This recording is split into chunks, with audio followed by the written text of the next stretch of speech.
నమస్తే. Stock strategy 2016 ప్రత్యేక కార్యక్రమానికి స్వాగతం. ప్రతి ఏడాది లాగానే ఈ ఏడాది ప్రారంభంలోనూ టీవీ5 అనలిస్ట్ టీం మీకు 2016లో ఎటువంటి స్టాక్ మార్కెట్ వ్యూహాన్ని పాటిస్తే ఫలితాలు మెరుగ్గా ఉంటాయో విశ్లేషించేందుకు సిద్ధంగా ఉంది. 2016పై స్టాక్ మార్కెట్స్లో ఎటువంటి అంచనాలు ఉన్నాయి, ఎటువంటి వ్యూహాలతో పోర్ట్ఫోలియోస్ తయారు చేసుకోవాలి, మల్టీ బ్యాగర్ ఐడియాస్, ఇలా అన్ని అంశాలపై విశ్లేషణ అందించేందుకు అనలిస్ట్ మార్కెట్ ఎక్స్పర్ట్ సిద్ధంగా ఉన్నారు. రాజేంద్ర గారు, టెక్నికల్స్ పరంగా చూస్తే మనం రకరకాల గైరేషన్స్ చూసాం, చాలా వాలటైలిటీ చూసాం. 2014లో యూని డైరెక్షన్లో వెళ్ళిన మార్కెట్స్ 15లో సగం వరకు బాగానే నడిచింది. అక్కడ నుంచి 9119 దగ్గర నుంచి మళ్ళీ వెనక్కి తిరగడం, 7500 లాంటి లెవెల్స్ చూసాం. చాలా స్టీప్ కరెక్షన్స్ చూసాం. 16 కూడా ఇలాగే వాలటైల్గా రకరకాల గైరేషన్స్తో ఉంటుంది అనుకుంటున్నాను. ఐ థింక్ వాలటాలిటీ ప్రాబ్లీ కొద్దిగా తక్కువ ఉండొచ్చండి. ఎందుకంటే మనం లాస్ట్ 1 year గా చూస్తే కనుక మార్కెట్ 6200 నుంచి ఆల్మోస్ట్ 9100 దాకా ర్యాలీ అవటం చూసాం. అండ్ అక్కడి నుంచి మనకి lower tops and lower bottom formation చూస్తున్నాం.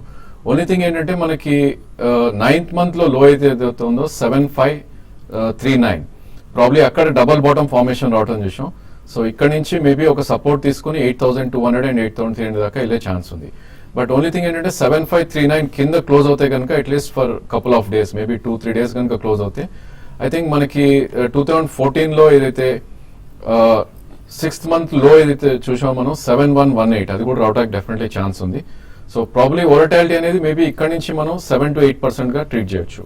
ఇఫ్ నాట్ 9100 నుంచి 7500 ఏవైతే 2500 పాయింట్స్ అంటే మళ్ళీ మనం 9100 టచ్ చేసే ఛాన్సెస్ ఉన్నాయా? నో, ఐ డోంట్ థింక్ అండి. ఇప్పుడైతే కనిపించలేదు. ఎందుకంటే 8654 అనేది ఒక గట్టి రెసిస్టెన్స్ ఏర్పడుతుంది ఇప్పుడు. సో మంత్లీ చార్ట్స్ లో చూసినా కూడా, ఈవెన్ క్వార్టర్లీ చార్ట్స్ లో చూసినా కూడా అది hire top lower top lower bottom formation లో ఒక టాప్ ఫార్మ్ అవటం చూసాం. సో 8654 అనేది క్రాస్ అవడం కొద్దిగా కష్టం అనిపిస్తుంది for the whole year, even quarterly charts లో. ఓకే, జగన్నాథన్ గారు. సెన్సెక్స్ నిఫ్టీ అనేది ఒక తెర అండి.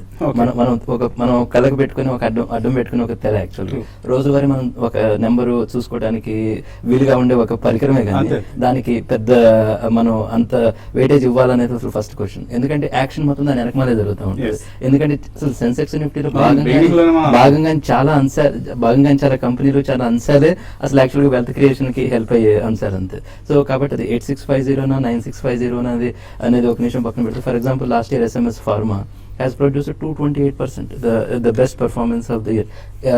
ఎప్పుడైతే మనం సెన్సెక్స్ నిఫ్టీ ఓన్లీ 5% తగ్గింది అనుకుంటున్నాము, అటువంటి ఇయర్లో 228% పర్ఫార్మ్ చేసిన మిడ్ క్యాప్స్ కూడా ఉన్నాయి. అంటే యాక్చువల్గా అంటే మనం కొద్దిగా ఆ సెన్సెక్స్ నిఫ్టీ నుంచి బయటకు వస్తే కదా చాలా ఇంట్రెస్టింగ్, అంటే especially retail investors point of వ్యూలో. లేదంటే ఏమవుతుంది, ఎంతసేపటికి మనం మైండ్ ఆలోచన సెన్సెక్స్ నిఫ్టీ ఆగిపోయే ప్రమాదం ఉంది, నిజమైన బెనిఫిట్ తీసుకునే ప్రమాదం ఉంది. ఇంకోటి ఏంటంటే ఇవాళ సెన్సెక్స్ నిఫ్టీలో భాగమైన చాలా కంపెనీలు ఒక 2 ఏళ్ల తర్వాత ఉండకపోవచ్చు. ఇప్పుడు భాగంగానే చాలా కంపెనీలు ఇప్పుడు భాగం 1995లో సెంచరీ టెక్స్టైల్స్ ఇవన్నీ పెద్ద పెద్ద కంపెనీలు, ఏది సెన్సెక్స్ లో ఉన్న కంపెనీలు. ఇప్పుడు అసలు సెంచరీ టెక్స్టైల్స్ మిడ్ క్యాప్ లెవెల్లో మనం డీల్ చేసే కంపెనీ. సో చెప్పొచ్చే పాయింట్ ఏంటంటే సెన్సెక్స్ నిఫ్టీ కంటే కూడా ముందుకెళ్ళి కంపెనీస్ గురించి అర్థం చేసుకుని చేస్తే ఇంకొంచెం ఓవరాల్ గా మనం ఇప్పుడు ఓవరాల్ ఇండియన్ మార్కెట్ కోట్ల గేమ్ అండి. ఇప్పుడు ఓవరాల్ మార్కెట్ క్యాపిటలైజేషన్ ఏదో ఉందో మొత్తం మార్కెట్ అంతా కలిపి కోట్లు. ఎవరికాళ్ళు మనం ఆలోచించుకోవాల్సింది అంటే ఆ కోట్లలో మనది ఎంత వాట, మన భాగం ఎంత, దాంట్లో మనం ఎంత ఎనలైజ్ చేయగలుగుతున్నాం, మనకి ఎంత అర్థమైంది, మనం ఎంత భాగం తీసుకోగలుగుతున్నాం అని ఆలోచిస్తే సెన్సెక్స్ నిఫ్టీ అనేది చాలా చిన్న అంశం అనిపిస్తుంది. $1.2 trillion సింపుల్ చెప్తే మనం ఈజీగా తీసుకుంటే కోట్లు అంటారు. సో ఎనీవే, అయితే మనం ప్రతిరోజు పేపర్లు తిరిగేసినా, పింక్ పేపర్స్ తిరిగేసినా, ఈవెన్ మన తెలుగు పేపర్స్ తిరిగేసిన టీవీ5 షోస్ చూసినా కూడా FIL బిహేవియర్ గురించి మాట్లాడుకుంటూ ఉంటాం. సో FIS 2015కి సంబంధించి ఇన్ఫ్లోస్ కొద్దిగానే కనిపిస్తున్నాయి. ఇప్పటిదాకా చూస్తే నెట్ మనకు $2 billion మించి కనపట్లేదు. అవుట్ఫ్లోస్ బాగా పెరిగిన ఇయర్ ఇది. సో 2015 దానికి రకరకాల కారణాలు, క్రూడ్ ప్రైసెస్ పడిపోవడం ప్రధాన కారణం చెప్తున్నారు. ఇప్పుడు ఎందుకంటే సావరెన్ వెల్త్ ఫండ్స్ ఏవైతే ఉంటాయో వీళ్ళందరూ కూడా పెట్రో డాలర్స్ ప్రమోట్ చేసిన ఫండ్స్ ఇవి. సో వాళ్ళు క్రూడ్ ప్రైసెస్ పడిపోయేసరికి ఇలాంటి ఇండియా లాంటి మార్కెట్స్ లో సెల్లింగ్ చేస్తున్నారండి. సో 16లో కూడా ఇదే సెల్లింగ్ కొనసాగుతుంది అనుకుంటున్నారు, లేదా FIS డిఫరెంట్ గా బిహేవ్ చేస్తారు? 2015లో ఒక ఇంట్రెస్టింగ్ ట్రెండ్ ఏం కనపడిందంటే FIS సెకండ్ హాఫ్ లో ఎస్పెషల్లీ FIS అమ్మటం మొదలు పెట్టిన domestic institutions can able to observe it. First time అది ఇప్పటివరకు జనరల్గా హిస్టరీలో మనం చూస్తే ఎఫ్ఐఎస్ అమ్మటం మొదలు పెడితే ప్యానిక్, అది స్టాక్స్ 50% 60% పడిపోవడం, మార్కెట్ 1000-2000 నిఫ్టీ పాయింట్స్ పడిపోవడం అవన్నీ చూసేవాళ్ళం. ఈసారి చాలా చూస్తే డొమెస్టిక్ ఇన్స్టిట్యూషన్స్ అంటే మన మ్యూచువల్ ఫండ్స్ అవ్వండి, ఇన్సూరెన్స్ కంపెనీస్ అవ్వండి, బ్యాంక్స్ అవ్వండి, అవి ఎఫ్ఐఎస్ సెల్లింగ్ ని అబ్జర్వ్ చేయగలిగినాయి first time. At least they showed the signs. అంటే ఇప్పటికీ డొమెస్టిక్ ఇన్స్టిట్యూషన్స్ ఎఫ్ఐఎస్ మొత్తం అబ్జర్వ్ చేసే కెపాసిటీ వచ్చింది అన్నో, కానీ అట్లీస్ట్ దాన్ని అబ్జర్వ్ చేసే అట్లీస్ట్ మజిల్ పెరుగుతుంది. రోజువారీ మనం చూస్తే ఈక్వల్ గా ఉంటున్నాయి. అంటే అది అంటే ఆ షాక్ అబ్జర్వర్ ఏదైతే ఉందో, మనం ఎప్పటి నుంచి ఒక 10-20 years నుంచి మాట్లాడుకుంటూ వచ్చిన పాయింట్ ఏదో ఉందో, domestic institution should become the shock absorber అని, అది మెల్లిమెల్లిగా ఆ మజిల్ పవర్ పెరగడం మొదలైంది అనమాట. యాక్చువల్గా అది ఒక మెచ్యూర్డ్ మార్కెట్, గ్రోయింగ్ మార్కెట్ కు ఒక ఇండికేషన్ అవ్వచ్చేమో అని చెప్పేసి అదొక హోప్. అంటే ఈసారి ఓవరాల్ గా -5%, ఇట్స్ ఆల్మోస్ట్ నథింగ్. అంటే ఒక రకంగా చూస్తే ఏది in an year when only FIIs have brought in $2 billion. అంటే ఏంటంటే the market has is maturing. ఇంకోటి ఏంటంటే రీటైల్ మనీ కూడా మెల్లిమెల్లిగా రావడం మొదలైంది. ఆఫ్ కోర్స్ మనం అనుకున్నాం మీరు అన్నట్లుగా ఇప్పుడు డొమెస్టిక్ ఇన్స్టిట్యూషన్ ఇన్వెస్టర్స్ అంటే it's retail investors money only. Absolutely. So దీన్ని మనం ఎఫ్ఐఎస్ వర్సెస్ రిటైల్ ఇన్వెస్టర్ తీసుకోవచ్చు. ఇంకోటి 10 ఏళ్ల క్రితం చూస్తే ఇంకోటి రిటైల్ ఇన్వెస్టర్ ప్రతివాడు తన అలెగ్జాండర్ అనుకుని మార్కెట్ లో సొంతంగా ఫైట్ చేయడానికి వచ్చేవాడు. ఇప్పుడు ఏంటి వాళ్ళ మెచ్యూరిటీ కూడా పెరిగింది, ఎందుకంటే మార్కెట్ గేమ్ పెరిగింది, కాంప్లెక్సిటీ పెరిగింది, ఓన్ గా ఎనలైజ్ చేయడం కష్టం అని అర్థమయ్యి మెల్లిగా వాళ్ళు మ్యూచువల్ ఫండ్, ఇన్సూరెన్స్ రూట్ లో రావడం అయ్యేటప్పటికి అది ఓవరాల్ గా డొమెస్టిక్ ఇన్స్టిట్యూషన్స్ మొదలు పెరుగుతుంది. ఇదివరకు ఏమయ్యేదంటే డొమెస్టిక్ ఇన్స్టిట్యూషన్స్ కి మొదలు ఉండేది కాదు, రిటైలర్ కి మొదలు ఉండేది. ఇప్పుడు retail investor domestic institution through వెళ్ళేటప్పటికి ఒక మెచ్యూరిటీ వస్తుంది సిస్టమ్ లోకి. మన ఎఫ్ఐఎస్ ఒక షాక్ అబ్జర్వర్ ఏదైతే మనం క్రియేట్ చేయాలనుకుంటున్నామో అది క్రియేట్ అయిన ఒక సందర్భం 2015 first time, second half especially we could able to witness it. మీరు అన్నట్టు ఎఫ్ఐ డిఐ ఫిగర్స్ చూస్తే ఎంత ఎఫ్ఐఎస్ అమ్మారు అంత డిఐఎస్ అబ్జర్వ్ చేసే సిచ్యువేషన్ కనపడింది మనకి. యాక్చువల్లీ అంటే మోర్గాన్ స్టాన్లీ అంచనా ప్రకారం నెక్స్ట్ 5 years లో $150 billion money retail investors or domestic institution investors India markets లో ఇన్వెస్ట్ అయిపోతున్నారని ఒక లెక్క ఉంది, ఎస్టిమేషన్ ఉంది. అది ఖచ్చితంగా అండి, ఎందుకంటే మెల్లిగా మార్కెట్ మీద కాన్ఫిడెన్స్ పెరుగుతుంది. యంగ్స్టర్స్ ఒకటి ఉన్న ఎకానమీ కొద్దిగా అవగాహన పెరిగితే, ఒక అవగాహన కనుక రాగలిగితే చాలా మంది ఇన్వెస్ట్ చేసే ధైర్యం వస్తుంది. ఎఫ్ఐఎల్ పాత్ర ఇంకా నామినల్ అవుతుందా? నామినల్ అవ్వదండి, ఎందుకంటే వాళ్ళ మజిల్ పవర్ వేరు. ఎందుకంటే అయితే ఏంటంటే వాళ్ళు ఎగ్జిట్ అయ్యేటప్పుడు మనం కనుక సపోర్ట్ చేసుకోగలుగుతాం మన డొమెస్టిక్ మనీతో, beat retail domestic institutions. Down side కనుక ప్రొటెక్షన్ ఉంటే ఎఫ్ఐ మనీ ఇంట్లో రాగానే చాలా ఫాస్ట్ గా పెరిగే అవకాశం ఉండే సిచ్యువేషన్ ఒకటి క్రియేట్ అవ్వచ్చు. ఓకే, అలాగే కుటుంబంలో మనం ఈ ఇయర్ లో మనం చూసిన మరొక ఫినామినా ఐపీఓల ద్వారా ఆల్మోస్ట్ 13,600 కోట్ల రూపాయలు కలెక్ట్ అయ్యాయి. ఇది లాస్ట్ 5 years లోనే గరిష్ట స్థాయిగా చెప్తున్నారు. సో రాబోయే రోజుల్లో మరొక 14,000 కోట్ల రూపాయలు సమీకరించేందుకు ఐపీఓ మార్కెట్ సిద్ధంగా ఉంది. ఇందులో రాష్ట్రీయ ఇస్పాత్ నిగమ్ ఇప్పటికే పోస్ట్ పోన్ అయింది 2 సార్లు, ఈసారి అయినా వస్తారని అనుకుందాం 16 లో అయినా. ఏజిఎస్ లాజిస్టిక్స్, అలాగే దిలీప్ బిల్డ్కాన్, నూజివీడ్ సీడ్స్, రకరకాల కంపెనీల లిస్ట్ కనిపిస్తుంది. సో ఐపీఓ మార్కెట్ ఈ ఇయర్ కూడా బజింగ్ గా ఉంటుంది. చాలా సొమ్ముని ఐపీఓస్ ద్వారా సమీకరించే విధానం కనిపిస్తుందా? అలాగే ఐపీఓలో ఒకవేళ కొంత లిక్విడిటీని హరిస్తే సెకండరీ మార్కెట్ ఏదైనా ఇంపాక్ట్ ఉంటుందా?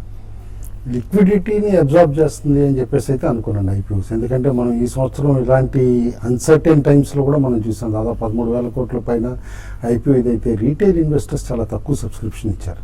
చాలా చోట్ల హెచ్ఎన్ఐస్ అనేది ఇన్స్టిట్యూషనల్ పార్టిసిపేషన్ ఎక్కువ ఉండింది. అండ్ ఇదివరకట్లాగా కాకుండా ఇన్వెస్టర్స్ కూడా చాలా ఆచితూచే పెడుతున్నారు. మీరు చూడండి, హయ్యర్ పీఈలో ఇచ్చిన కేల్కర్ అవనండి బాగానే సబ్స్క్రైబ్ అయింది. అదేవిధంగా ప్రతి ఒక్కళ్ళు ఇండిగో మొత్తం రిజర్వ్స్ తీసేసుకున్నాడు, ఇవాళ ఐపీఓకి వస్తున్నాడు అంటే కూడా ఇన్వెస్టర్ ఈస్ మోర్ సేవీ. ఇండిగోకి ఇవాళ ఉన్న మార్కెట్ షేర్ తోటి, ఇవాళ తక్కువ ఉన్న క్రూడ్ ప్రైసెస్ తోటి బాగా పెర్ఫామ్ చేయొచ్చు అన్నట్టు ప్రీమియం లిస్టింగ్ ఇచ్చారు. And it is a robust counter కూడా ఇవాళకి కూడా చూస్తేనమాట. అండ్ అదే ఆల్కెమ్ కొత్తది హై వాల్యుయేషన్స్లోనే ఇష్యూ చేశారు ఫార్మాది. ఇంత ఫార్మాలో కాస్త కొత్త నెగిటివ్ విండ్స్ వచ్చే పాసిబిలిటీ ఉంది అని అనుకున్నప్పుడు కూడా ఆల్కెమ్కి ఎక్కువగా డొమెస్టిక్ మార్కెట్ ప్రెజెన్స్ ఎక్కువ ఉంది. డెఫినెట్లీ ప్రీమియం లిస్టింగ్ వచ్చింది దానికి కూడా అనమాట. కాబట్టి నేను అనుకోవటం ఐపీఓస్లో మాత్రం good IPOs will continue to attract investment అనమాట. ఈ ఇయర్ కూడా 2016 అండ్ డీసెంట్ రిటర్న్స్ ఇస్తాయి. బట్ డెఫినెట్లీ ఏంటంటే ఐపీఓస్లో కూడా ఇన్వెస్ట్ చేసే ముందు కానీ or even down the line 6 months కానీ 7 months తర్వాత కానీ ఆర్ 1 year పెర్ఫార్మెన్స్ వస్తుంది అనేటప్పుడు మాత్రం ప్రాస్పెక్టస్ కేర్ఫుల్గా చూడమంటాను. ఎందుకంటే ప్రాస్పెక్టస్ రీడింగ్లో definitely you can find some good points ఏదైతే కనిపిస్తాయో ఆ టైం అప్పుడు పికప్ చేయడం డెఫినెట్లీ గుడ్ బెట్ అవుతుంది. ఎందుకంటే పోస్ట్ లిస్టింగ్ కనుక వీక్గా ఉందనుకోండి, డెఫినెట్లీ ఇన్వెస్ట్ చేస్తే కనుక రిటర్న్. ఎందుకంటే ఒక ఎగ్జాంపుల్ చెప్తాను, పుష్కర్ కెమికల్స్ అని ఒకటి పబ్లిక్ ఇష్యూ అయింది. ఇష్యూ అయినప్పుడు ఎవరు పట్టించుకోలేదు పెద్దగా. స్టాక్ కూడా 70-80 రూపీస్లో చాలా రోజులు ఓవర్ కూడా అయింది. ఇప్పుడు ప్రతి ఒక్కళ్ళు దాని దగ్గరకు వస్తున్నారు. ఎందుకంటే zero waste company, totally environmentally friendly green fertiliser cum dye company అదొకటే ఉంది కంట్రీలో. కాబట్టి ఇమీడియట్గా దానికి ఇన్వెస్టర్స్ రావటం 108, 110 రూపీస్కి ఇమీడియట్గా స్టాక్ ర్యాలీ అవటం అట్లానమాట. కాబట్టి అదే కనుక ముందు ప్రాస్పెక్టస్లో చదివి ఉంటే it is also zero waste company and zero polluting company అని అంటే ఈజీగా ఇప్పుడు అప్లికేషన్ ఇచ్చినప్పుడు ఎన్ని షేర్లు అంటే అన్ని షేర్లు అలాట్మెంట్ కూడా 65 రూపాయలు ఇష్యూ చేశారు, ఇప్పుడు 108 రూపాయలు, 108 రూపాయలు. ఆల్మోస్ట్ 66% 66% రిటర్న్ ఇచ్చింది ఇన్ వెరీ షార్ట్ టైం అనమాట. అదే ఇప్పుడు కాఫీ డే ఉంది, డెఫినెట్లీ ప్రైసీ లిస్టింగ్ అని అందరూ అన్నారు. బట్ మీరు కేర్ఫుల్గా అబ్జర్వ్ చేస్తే అంత ప్రైసీ లిస్టింగ్లో కూడా initial day 318 or something high ఉండి అక్కడి నుంచి లో 250 బ్రీచ్ అవ్వలేదు డౌన్ సైడ్. బట్ అదే లాస్ట్ రిజల్ట్స్ అల్లది ఫస్ట్ రిజల్ట్ ఆఫ్టర్ లిస్టింగ్ అనమాట. మీరు కేర్ఫుల్గా స్టడీ చేస్తే it's a genuine turn around story. And consumption 2016లో కీ ఇష్యూ అవుతుంది. ఎందుకంటే all said and done 7th pay commission implement చేస్తుంది కేంద్ర ప్రభుత్వం. 7th పే కమిషన్ ఇంప్లిమెంట్ చేసిన తర్వాత మీ క్యాపిటల్ గూడ్స్ అవనండి, consumer goods అవనండి, overall consumption space definitely domestic consumption space definitely attractive bet అవుతుంది. కాబట్టి అందులో ఏదైతే కనుక క్యాప్చర్ చేయగలదో ఆల్రెడీ బ్రాండింగ్ ఉన్నాయో I definitely will do well. ఇవాళ స్టార్బక్స్ ఎంట్రీ చేసిందని ఇండియా అనుకున్నాం కానీ it could not succeed major. ఎందుకంటే లార్జ్ స్టోర్స్ పెట్టినా కూడా అంత అనుకున్నంత సక్సెస్ వాళ్ళు తెచ్చుకోలేకపోయారు. అది టాటా గ్లోబల్ వైఫల్యం, స్టార్బక్స్ వైఫల్యం అనేది అనేది బట్ నేను వాటి వైఫల్యం అన్నానండి. డెఫినెట్లీ ఎట్ అఫోర్డబుల్ ప్రైసింగ్ ఆ సెగ్మెంట్లో ఆల్రెడీ కాఫీ డే ఎంట్రేజ్ అయిపోయింది. నేను అనుకోవటం ఎట్ సమ్ పాయింట్ రేపు స్టార్బక్స్ కాఫీ డే లాంటి దాన్ని తీసుకోవాల్సి వస్తుంది. ఇది వరకు కోక్ థమ్స్అప్ కొన్నట్టు అనమాట. ఎట్ సమ్ పాయింట్ అనమాట if at all Starbucks wants to stay in subcontinent or ఇక్కడ అనమాట కాఫీ డే లాంటి కౌంటర్ని పికప్ చేయాల్సి వస్తుంది. చేసినప్పుడు ఆటోమేటికల్లీ $1 బిలియన్ వాల్యుయేషన్ వచ్చేస్తుంది. స్టాక్ తెలియకుండానే మీకు ఇక్కడ నుంచి డబులింగ్ రిటర్న్స్ కూడా ఇచ్చేస్తుంది. కాబట్టి ఐపీఓ స్పేస్ డెఫినెట్లీ ఇగ్నోర్ చేయొద్దని అంటాను.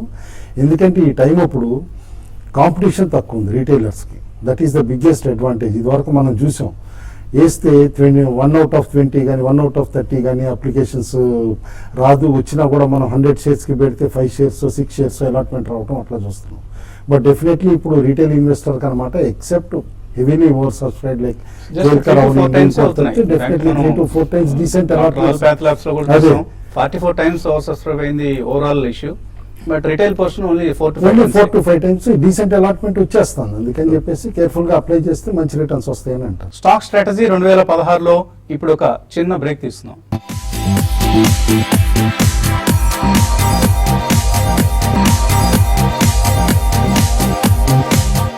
స్టాక్ స్ట్రాటజీ 2016కు తిరిగి స్వాగతం. బాలగారు, విఆర్ఎల్ లాజిస్టిక్స్ కావచ్చు, కుటుంబరావు చెప్పండి, పుష్కర్ కెమికల్స్ కావచ్చు, సింజియన్, InterGlobe, doctor Lal path labs, blockbuster listing. So ఇవన్నీ బెస్ట్ రిటర్న్స్ ఇచ్చిన ఇయర్ ఇది. సో అలాగే 16లో కూడా ఇటువంటి అంటే ఆల్రెడీ లిస్ట్ అయిన కంపెనీస్ నుంచి స్టెల్లార్ పెర్ఫార్మెన్స్ కొనసాగుతుందా ప్రైసింగ్ పరంగా, ఆర్ ఇక్కడ ప్రాఫిట్స్ బుక్ చేసుకోవడం మంచిదా? అంటే ఫార్చునేట్లీ మీరు మెన్షన్ చేసిన 4 or 5 కంపెనీస్ లో అబౌట్ 3 are కాన్సెప్ట్ కంపెనీస్ అండి. So there is no peer comparison. First of all doctor Lal path labs కి ప్రాబ్లీ SRL ఒకటి, థైరోకేర్ ఇటువంటి వాళ్ళు they are trying to come to the market also. So definitely ఒక concept stock కి it may take some time అండి, but consumption is going to be the theme and digital medicine is definitely going to catch up. So ఇప్పుడు remote diagnosis కానివ్వండి, ఇవన్నీ కూడా definitely catch up అవుతాయి. Like let's say another ఒక last 2-3 years back list అండి తల్వార్కర్స్, okay, speciality restaurants, ఇటువంటి అన్ని కూడా definitely over the next 5-10 years ఇందాక జగన్నాథం గారు చెప్పినట్టు అన్ఫార్చునేట్లీ మనకి ఏమవుతుందంటే ఈవెన్ ద రీటైల్ పబ్లిక్ అందరూ కూడా సార్ ఇండెక్స్ 500 points పడ్డది కదా, is it the right time to buy అని అనుకుంటుంది. జనరల్ అదొక అపోహ ఉంటుంది. సో డెఫినెట్లీ కాన్సెప్ట్ స్టాక్స్ అనేది మనం బెట్ చేయాలండి, but one should have at least 3 to 5 year view, because peer comparison లేదు. అండ్ మనం అబౌట్ $1,500 to $1,700 దగ్గర నుంచి కాన్సెప్ట్ స్టాక్స్ వదిలేస్తే ఇప్పుడు ఆల్కెమ్ ల్యాబ్స్ సో ప్రైసింగ్ కనిపిస్తుంది, ఇప్పటికి చాలా హై వాల్యుయేషన్ కనిపిస్తుంది. సో అటువంటి వాటిలో ప్రాఫిట్ బుక్ చేసుకోవచ్చు. అటువంటి కంపెనీస్ ఆల్రెడీ చాలా ఉన్నాయి ఆ స్పేస్ లో ఉన్నాయి, బట్ స్టిల్ వాళ్ళు ఇప్పుడిప్పుడే they are increasing their foray into US. And definitely మీకు కొద్దిగా కరెక్షన్ ఉండొచ్చు, ప్రాబ్లీ ఇష్యూ ప్రైస్ నుంచి 200-300 రూపీస్ పెరిగింది, దట్స్ డిఫరెంట్ స్టోరీ. ఒకవేళ మనకి ఐపీఓలో వస్తే కొద్దిగా ప్రాఫిట్ బుక్ చేయడం అనేది బాగానే ఉంటుంది కానీ, but if you have a 2-3 year view తప్పకుండా వీళ్ళ ఎక్స్పాన్షన్ కానివ్వండి ఇవన్నీ కూడా వస్తాయి ఇటువంటి కాబట్టి క్వాలిటీ కంపెనీస్ ని హోల్డ్ చేయొచ్చు అంట. డెఫినెట్లీ హోల్డ్ చేయాలండి. డాక్టర్ లాల్ పాట్లా China. కానివ్వండి ఇవన్నీ కూడా. మీకు గుర్తుంటే ఎన్బిసిసి ఒక ఐపీఓ వచ్చింది 125 దగ్గర ఐపీఓ వస్తే అది కిందకి వెళ్ళి యాక్చువల్గా 80 రూపీస్ దగ్గర కూడా వెళ్ళింది. ఇప్పుడు ఆల్మోస్ట్ 1 year ఎవరు అసలు మర్చిపోయారు ఐపీఓ వచ్చిందని కూడా. ఆ తర్వాత ఇప్పుడు అది 1200 రూపీస్ అయింది, అది 80 రూపీస్ నుంచి. ఆల్మోస్ట్ లైక్ కొన్ని సెక్టర్స్ ఆల్మోస్ట్ డ్రీమ్ అది. ఆల్మోస్ట్ ఈవెన్ సెకండరీ మార్కెట్ లో అంత పర్ఫార్మెన్స్ చేసిన స్టాక్స్ కనిపిస్తుంది రేర్ అది. అది అంటే మంచి కంపెనీ అయితే ఇవాళ టైం ఎప్పుడైతే చెప్పడం కష్టం అండి. ఇప్పుడు అది 2016 లో అవుద్దా 2017 లో అవుద్దా అని టైమింగ్ చెప్పడం కష్టం, కానీ మంచి కంపెనీస్ లో ఉంటే ఒక రోజు కాదు. ఎందుకంటే మార్కెట్స్ లీనియర్ పర్ఫార్మెన్స్ ఉండదు కదా, నాన్ లీనియర్ ఉంటుంది. అంటే లీనియర్ అంటే కరెక్ట్ గా గీత గీసినట్టు బ్యాంక్ ఎఫ్డీ లాగా వెళ్ళదు కదా, అది పైకి కిందకి వెళ్తా ఉంటుంది. కాబట్టి ఏంటంటే అది మంచిదని తెలిస్తే చాలు, ఇవాళ కాదు రేపు కాదు ఎల్లుండి అంతే. సో అది పర్ఫార్మెన్స్ వచ్చే అవకాశం ఉంటుంది. ఓకే రాజేంద్ర గారు, ఇటువంటి కంపెనీస్ కి ఇప్పుడు కొత్తగా లిస్ట్ అయిన కంపెనీస్ కి చార్ట్ ఫామ్ కాదు. సో టెక్నికల్స్ కొద్దిగా టెక్నికల్ అనాలిసిస్ నే నమ్ముకుందాం అనుకునే వాళ్ళకి ఎలా వీటికి స్టాప్ లాస్ పెట్టుకుని హోల్డ్ చేయడం మంచిదా, లేకపోతే ఏంటి what is the criteria exit కావడానికి? ఐ థింక్ చార్ట్స్ పరంగా మనం చూస్తే కనుక మనకి లోస్ అండ్ హైస్ చూస్తూ ఉండాలండి ఎవ్రీ మంత్ కూడా. ప్రాబ్లీ మనకి ఏదైతే లిస్టింగ్ రోజు నుంచి లో హై ఏదైతే ఫార్మేషన్ ఉందో అది జాగ్రత్తగా గమనించి ప్రాబ్లీ న్యూ లో హిట్ అయినప్పుడు ప్రాబ్లీ స్టాప్ లాస్ పెట్టుకోవడం బెటర్. అదేవిధంగా హయ్యర్ హైస్ వెళ్ళినప్పుడు మేబీ స్టాప్ లాస్ అనేది మనం ట్రైల్ చేసుకుంటూ ఉండాలి. ఎందుకంటే higher bottoms higher tops form అవుతున్న కొద్దీ ప్రాబ్లీ మనకి స్టాప్ లాస్ అనేది ట్రైల్ అవుతూ ఉంటుంది. సో డెఫినెట్లీ ఆ ప్యాటర్న్ మనం యూజ్ చేయాలి ఈ స్టేజ్ లో. ఇక ఈక్విటీ మార్కెట్స్ పరిస్థితి ఎలా ఉంటే 2015లో మ్యూచువల్ ఫండ్ ఇన్ఫ్లోస్ దాదాపుగా 1,00,000 కోట్లకు చేరాయి. సో ఇది గత 10 ఏళ్లలోనే అత్యధిక స్థాయి. లక్షల సంఖ్యలో కొత్త ఇన్వెస్టర్స్ మ్యూచువల్ ఫండ్స్ లో ఇన్వెస్ట్ చేయడమే ప్రధాన కారణంగా చెప్పుకోవచ్చు. అలాగే మన టీవీ5 లాంటి సంస్థలు, ఇతర బ్రోకింగ్ సంస్థలు ఇన్వెస్టర్ అవేర్నెస్ ప్రోగ్రామ్స్ ను విరివిగా చేపట్టడం కూడా దీనికి కొంత కారణంగా చెప్పుకోవచ్చు. మ్యూచువల్ ఫండ్ ఇన్ఫ్లోస్ బాగా పెరగడానికి నెలకు 2,500 కోట్ల రూపాయలు 2015లో ఎస్ఐపిల ద్వారానే వస్తున్నాయి. అలాగే 2014లో మొత్తం మ్యూచువల్ ఫండ్స్ ఇన్ఫ్లోస్ 53,000 కోట్లు అయితే ఇది 2015లో డబుల్ అయింది, ఆల్మోస్ట్ 1,00,000 కోట్లు దాటింది. ఇక మన mutual fund analyst expert Balaraj garu ఎటువంటి 2016 ఫండ్స్ ను రికమెండ్ చేస్తున్నారో ఒకసారి చూద్దాం. 2015 సంవత్సరంలో స్టాక్ మార్కెట్ పరంగా చూసుకుంటే మనకు ఇండెక్స్ లెవెల్ గా మనకు నెగిటివ్ రిటర్న్స్ వచ్చాయండి. నిఫ్టీ కావచ్చు, సెన్సెక్స్ కావచ్చు. కాకపోతే మ్యూచువల్ ఫండ్స్ లో కూడా కొన్ని ఫండ్స్ లో మనకు నెగిటివ్ రిటర్న్స్ ఇచ్చాయి. కాకపోతే మంచిగా చక్కగా ఎవరైతే పోర్ట్ఫోలియో క్రియేట్ చేసుకున్నారో కొద్దిగా mid cap funds and performing large cap funds at least ఒక 5 years ట్రాక్ రికార్డ్ ఉన్న ఫండ్స్ లో ఎవరైతే ఇన్వెస్ట్మెంట్ చేశారో వాళ్ళకు మంచిగా రిటర్న్స్ వచ్చాయి. కొన్ని మిడ్ క్యాప్ ఫండ్స్ లో చూస్తే మనకు దాదాపు 15 నుంచి 20% వరకు కూడా మనకు రాబడినిచ్చాయి. సో ఓవరాల్ గా నెగిటివ్ స్టాక్ మార్కెట్ నెగిటివ్ లో ఇచ్చినా కానీ మనకు కొన్ని mid cap funds 15 to 20% return ఇచ్చాయి. దాంతో పాటు కొన్ని performing large cap funds around 4 to 6 or 8% వరకు కూడా మనకు రిటర్న్ ఇచ్చాయి అనమాట. దాంతో పాటు కొన్ని ఈఎల్ఎస్ఎస్ స్కీమ్స్, ఇప్పుడు మనకు ముఖ్యంగా ట్యాక్స్ సేవింగ్స్ సీజన్ కాబట్టి కొన్ని ఈఎల్ఎస్ఎస్ స్కీమ్స్ కూడా దాదాపు ఒక 8 to 10% రిటర్న్ కూడా మనకి ఈఎల్ఎస్ఎస్ స్కీమ్స్ లో వచ్చాయి. జనరల్ గా మనము హిస్టారికల్ గా చూసుకుంటే ఏదైతే పర్టికులర్ ఇయర్ లో మార్కెట్స్ పర్ఫార్మ్ చేయలేదో దాని తర్వాత సంవత్సరము మార్కెట్స్ మంచిగా పర్ఫార్మ్ చేయడానికి అవకాశాలు ఎక్కువగా ఉంటాయి. ఇప్పుడు మనకు మ్యాక్రో ఎకనామిక్ ఇండికేటర్స్ చూసుకుంటే మనకు ఫిజికల్ డెఫిసిట్ కానీ, కరెంట్ అకౌంట్ డెఫిసిట్ కానీ, అండ్ ఇన్ఫ్లేషన్ కూడా ఫిజికల్ డెఫిసిట్ తగ్గుముఖంలో ఉంది, అండ్ కరెంట్ అకౌంట్ డెఫిసిట్ కూడా చాలా కంట్రోల్డ్ గా ఉంది, అండ్ ఇన్ఫ్లేషన్ కూడా చూసుకుంటే మనకు చాలా కంట్రోల్ గా ఉంది. అండ్ ఆర్బీఐ ఏమైతే టార్గెట్ పెట్టిందో 2016 కి మోర్ ఆర్ లెస్ అది అచీవ్ అవుతుందని చెప్పుకోవచ్చు. సో మనకు మ్యాక్రో ఇండికేటర్స్ అన్ని కూడా చాలా బ్రహ్మాండంగా ఉన్నాయి. సో 2016లో ఏదైనా అన్ఫార్చునేట్ ఈవెంట్స్ గ్లోబల్ గా అయితే తప్ప మనకు మన 2016లో మన మార్కెట్స్ చాలా మంచిగా పర్ఫార్మ్ చేస్తాయని చెప్పుకోవచ్చు. 2016 సంవత్సరానికి మనము కొన్ని మ్యూచువల్ ఫండ్స్ ని పరిశీలించవచ్చండి. అందులో ముఖ్యంగా ICICI prudential value discovery fund, ఇది BSE 200 కి బెంచ్ మార్క్ అయ్యున్న ఫండ్ అండి, అండ్ మల్టీ క్యాప్ ఫండ్ లాగా దీన్ని మేనేజ్ చేస్తున్నారు. Then comes Birla sun life MNC fund. MNC అంటే మల్టీనేషనల్ కార్పొరేషన్స్ అండి, మల్టీనేషనల్ కంపెనీస్ లో ఇన్వెస్ట్మెంట్ చేస్తుంది fund. All reputed multinational companies లో ఇన్వెస్ట్మెంట్ చేస్తుంది. Performance has been really good for MNC fund. And Mirae asset emerging blue chip fund, ఇది mid cap oriented fund, and last 5 to 6 years గా చూసుకుంటే దీని performance has been stellar. And Motilal Oswal most focused multi cap 35 fund. ఇది multi cap fund అండి. Motilal Oswal recent గా ఒక 1.5 year back operation start చేసింది. April 2014 లో ఆపరేషన్ స్టార్ట్ చేసింది. Little over 1.5 year. And general గా మనము ఏదైనా ఫండ్ సెలెక్ట్ చేసుకునేటప్పుడు 5 సంవత్సరాల ట్రాక్ రికార్డ్ చూసి మనం ఇన్వెస్ట్మెంట్ చేసుకోవాలి. కాకపోతే ఈ fund 1.5 to less than 2 years అవుతుంది కాబట్టి అయినా కానీ పర్ఫార్మెన్స్ చాలా మంచిగా ఉంది. We can consider this one. Franklin India Prima Plus, again this is a multi-cap fund andi. This has been there from quite some time and consistent ga performance istundi. And final ga DSP BlackRock Micro Cap Fund. So micro cap fund అనేది high risk and high return fund అండి. Micro cap stocks లో investment చేయబడుతుంది. Small cap and micro cap stocks లో investment చేయబడుతుంది. And ఎవరైతే aggressive investors ఉంటారో they can take higher risk. అలాంటి వాళ్ళు they can allocate some money to DSP BlackRock micro cap fund. Overall గా ఇప్పుడు నేను చెప్పిన ఫండ్స్ అన్నింటిలోనూ అట్లీస్ట్ ఒక 15 to 20% ఈచ్ ఫండ్ లో ఎక్స్పోజర్ ఇచ్చుకుంటే ఇట్ విల్ బి గుడ్ అండి. And not only that, portfolio create చేసుకున్న తర్వాత ప్రతి సంవత్సరం మనం రివ్యూ చేసుకోవడం ఎంతైనా ముఖ్యమైన విషయము. సో రివ్యూ చేసుకొని ఇంతకుముందు మాట్లాడినట్టు మనము రీబ్యాలెన్సింగ్ కూడా చేసుకోవాలి. అండ్ మనం ఈ విషయాలన్నీ పాటిస్తే we will only create wealth and we will be able to achieve all our goals and we can be happy andi. So I wish you all of you a happy, healthy and wealthy 2016. So 2016 అందరికీ లాభాలు పంచాలని, శుభాన్ని పంచాలని, సంపదని సృష్టించాలని కోరుకుంటూ మీ అందరి దగ్గర సెలవు తీసుకుంటున్నాం. 500 రూపాయల స్టాక్ 5,000 అవుతుందంటే తొందరగా నమ్మరు. కొత్త స్టాక్స్ రికమెండ్ చేసేది కన్సంప్షన్ స్పేస్ ని బట్టి అనమాట. 2 స్టాక్స్ చెప్తున్నాను. ఇండియన్స్ ఏంటంటే బ్రాండెడ్ ప్రొడక్ట్స్ కి ఎక్కువ ఇంట్రెస్ట్ చూపిస్తున్నారు కాబట్టి సెంచరీ ప్లైబోర్డ్ ఒకటి. సెన్సెక్స్ తీసుకుని నిఫ్టీ తీసుకున్నా కూడా almost 35 to 40% financial banking and financial service సంబంధించిన స్టాక్స్ తో నిండిపోయి ఉన్నాయి. కమాడిటీస్ బేస్డ్ స్టాక్స్, అది కూడా బేస్ మెటల్ బేస్డ్ స్టాక్స్ కూడా కొంచెం పెరిగే అవకాశం ఉంది. చార్ట్స్ పరంగా చూస్తే కనుక మనకి మెటల్ స్పేస్ అనేది చాలా వీక్ గా కనిపిస్తుంది. బ్యాంకుల దగ్గర కంపెనీస్ మేనేజ్ చేసే ఎక్స్పీరియన్స్ ఏం లేదు, ఆ వేవ్ లెంగ్త్ లేదు. టర్న్ అరౌండ్ స్పెషలిస్ట్ అనేది ఇండియాలో అది ఒక స్పెషలైజ్డ్ జాబ్ అనమాట, ఎవరు లేరు అనమాట. సో నేను చాలా కన్జర్వేటివ్ గా టార్గెట్ 750 ఇచ్చినప్పటికీ ప్రాబ్లీ స్టాక్ 1 to 1.5 year ఎవరైనా హోల్డ్ చేస్తే కనుక డెఫినెట్లీ ఇది 1000 నుంచి 1100 దాకా వెళ్ళే ఛాన్స్ ఉంది. ఫెయిల్ అయిన stocks from investor point of view చాలా వరకు బిలో 50 రూపీస్. ఎక్స్ట్రీమ్లీ సక్సెస్ఫుల్ ఇచ్చినవి కూడా అనమాట రిటర్న్స్ అబౌవ్ 100 రూపీస్ స్టాక్స్.